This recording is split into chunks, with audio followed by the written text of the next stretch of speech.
All right, guys, today we're going to talk about follow-up and why it's so important. So first off, what is follow-up? Follow-up is after you make that first connection with a client. Either you send them a text, Facebook message, you hit them up on social media, whatever it may be. They see a Facebook ad and they click on it because they're interested, give you their info. Anything after that initial contact is going to be your follow-up. What are you going to do to re-engage them? Many people are busy. On average, they say 10 to 15% are ready right now for your offer.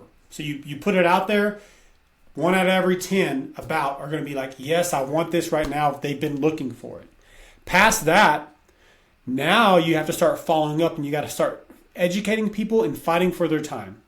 We're constantly hit all day, every day by ads and different things on our phones, if you listen to the radio still. Doesn't matter if it's Spotify, if you watch TV, there's still ads everywhere. So people are constantly hit with, hey, learn about this, buy this, this will help you with this. You have to be consistent. The example I'm going to give you, and I want you to think about any type of, it may be a clothing brand, it may be, for me, I'm going to give you an example of a drink brand, Fit Aid, that I used to drink and I had in my gym. I still order them because my son likes them. They hit me up a couple texts a month, and I get emails every week with info. It's about new flavors. It's about any specials they're running. It's about their partnerships and the things that they're supporting. It's just telling me more and more about them and their brand and trying to build trust and educate me on their service. You see it all the time with other brands and services that you've signed up with that you like. You're going to do the same thing. You want your follow-up to be very consistent, and you want to educate your potential clients on your brand, why you do what you do, how you can help them, and that's how you're going to get more and more bookings. So on my screen here, what you can see is this is our CRM. We drive Facebook ads into our CRM, our leads. So when they see an ad that they like of ours, they click on it, they want to get the offer, they put their name, their email, and their phone number, and it automatically, we have it set up to go into our CRM. So we have a text message that goes to them first. Hey, Brandon, thanks for claiming this offer. When would you like to schedule? Whatever, it depends on the offer, what we say. And then if they're now put into our hot lead section, okay? From there, depending on if they respond, if they schedule, they go to appointments booked. If they don't schedule, we have automations that go out. We have a follow-up section. This is like they've responded, but there's some reason we need to follow up. Maybe they're out of town or they're busy right now. They're not ready yet.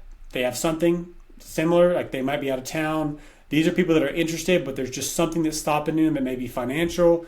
If they had an appointment, then they no-showed or they canceled it. They go right there. We have the showed appointments, and then we have not interested. And this doesn't have to be exactly how it is. Now, this also doesn't have to be in a CRM. We started out on a Google spreadsheet. It literally said name, date contacted, reason. So if they didn't book, why they didn't book, or if they said to follow up, then we'd have follow-up dates. And we have notes at the end. So I would know, reached out to Brandon Jones, let's say November 1st, busy, said follow up in a couple weeks. So then you would put your date there that you're going to follow up. Or did not answer, so then you followed up the next day. I would recommend when you start out to do a call and a text. Call, voicemail, text, if you're going to be reaching out to your leads. Now, if you don't have a CRM, there's nothing wrong with a Google spreadsheet. As that sheet grows, it will get harder and harder to keep up with. It's a lot easier when you have automations built in. All right. Now, this is going to be the same thing with people you text. I would definitely put them on your spreadsheet. Or if you're going in Facebook and you're going in Facebook groups, we've talked about this. I always like to use the Lido Moms group as an example. Mom groups are great for wellness services. I'm not saying that guy groups are not. You could probably get a lot from guy groups, but typically in mom groups, you're going to see more asking about services and sharing different services. Let's see, am I still in the group here? Yeah, okay. So, discussion, there we go. Now, when you go in these groups, you know what? I know why. It's because I'm under Premier IV and Wellness. Let me switch to my name. So I'm in this group under my name. There you go. discussion. Is that almost there? Let's go home. Let me just get back in there. Yeah, there we go. Okay.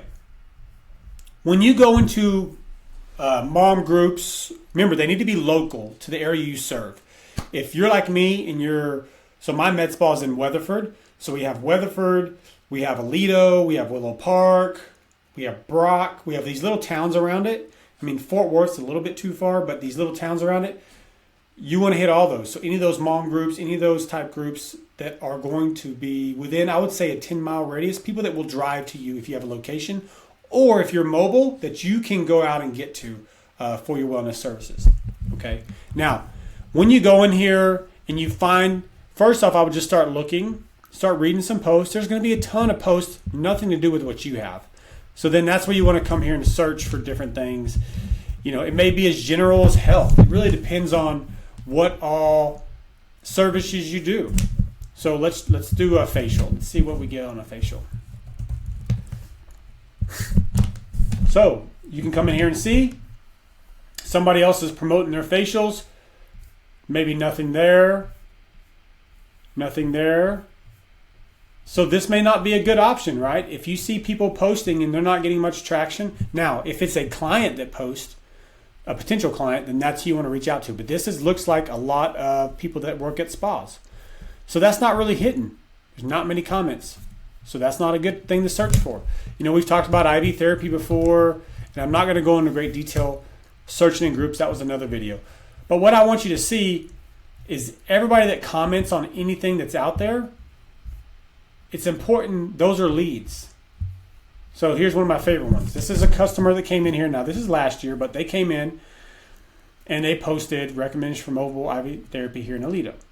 So I would definitely, if I was serving the Aledo area, I would click on them, as a friend, message them, say, hey, I saw that you messaged a while back in the Aledo Moms group and that you were looking for IV therapy.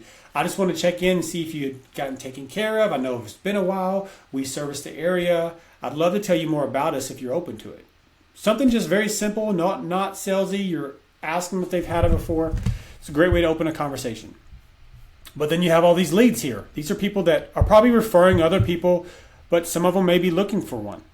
And if they're referring other people, that means they already get IV therapy, so they're great leads to reach out with. So when I go to these comments section, okay, so this Tyra girl obviously goes here. So you could like her post, message her, shoot a message. Hey Tyra, I saw in a Aledo Moms group that you do IV therapy. And then that opens a conversation. Hey, I'm servicing the area. I would love to try to earn your business. Are you still doing IV therapy? Do you have any questions? Like, test different responses to see what you get.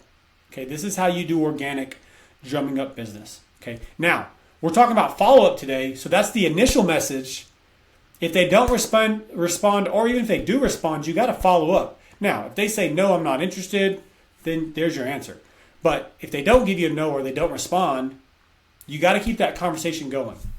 So when you go into groups and you talk to different people, don't just message once or respond once or like a post and not ever go back. You have to become known in those groups as an expert, right? Whether it's in facials, IV therapy, injectors, whatever your services are, skincare, weight loss, whatever it is, the more you educate people and are known in that group, people start knowing that you're that person that helps with that thing in that group, okay? The follow-up's key because that's where you're going to get your business. So you do it one time, you may get 10%, maybe 15%, but you're going to miss out on a lot of business. Now, we run through all of our Facebook messages. This is actually connected to our CRM. So all of our messaging that we do goes straight into our CRM. So a majority of our messaging is because we run Facebook ads. All right, our Facebook ads go straight into here, and then we're constantly following up. Constantly. I mean, that is so important. I can't stress it enough. When you have people that call you about your business or text you or email you, you need to be following up multiple times, right? And we're not just sale. If they were interested and they're a hot lead, you definitely want to ask them and try to encourage them to book.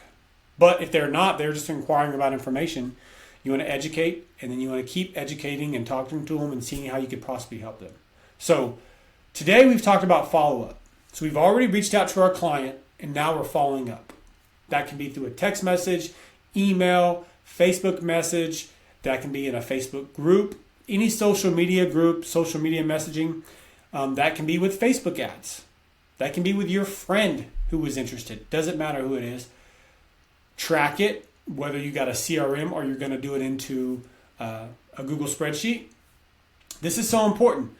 This is one area a lot of businesses get in this hamster wheel, and they're constantly trying to get new clients, but they're not following up with them. They're just trying to get those first clients that say, "Oh, I'm interested." So they feel like marketing doesn't work. Well, you got all these other leads you never follow up with. That's part of the problem.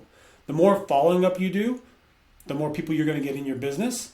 And then the goal from that is more reoccurring business.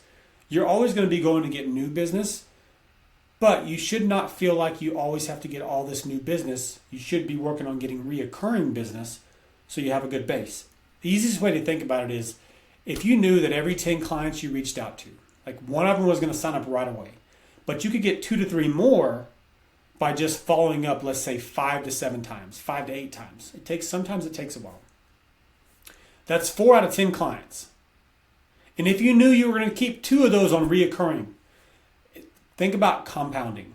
First month, you had 2 that stayed. Second month, you had 4 that stayed. Then you had 6. And then you had 8. It just keeps going and going and going, right? And the better you get at follow-up, you may go from 2 to 3 to 3 to 4.